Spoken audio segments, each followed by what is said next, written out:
Hello and welcome to How to Log In. It's your host back again with yet another interesting tutorial video. In this video, I'm going to teach you how you can log in to your Caliber Mortgage account. Go ahead and open Chrome or Edge browser and go to your Google search bar and then search for Caliber Mortgage Login.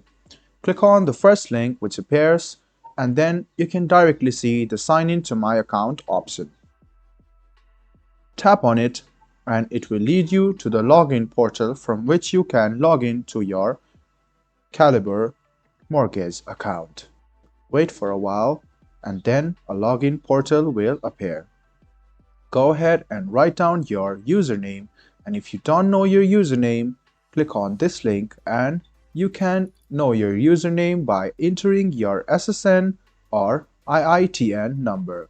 After you write down your username and press next, go ahead and press your password and then hit the login button.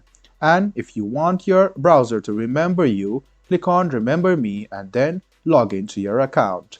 This way, you can successfully log into your Caliber Mortgage account. If you want to create a new account, go ahead and tap on Create a New Account and fill in your personal details to open Caliber Mortgage account. I hope this video was helpful for you. If you still have any kind of confusion, please do mention us on the comment section down below. Like the video, subscribe to the channel, and do hit the bell button for more. Hope to see you in the next video as well. Until then, goodbye, take care, and enjoy.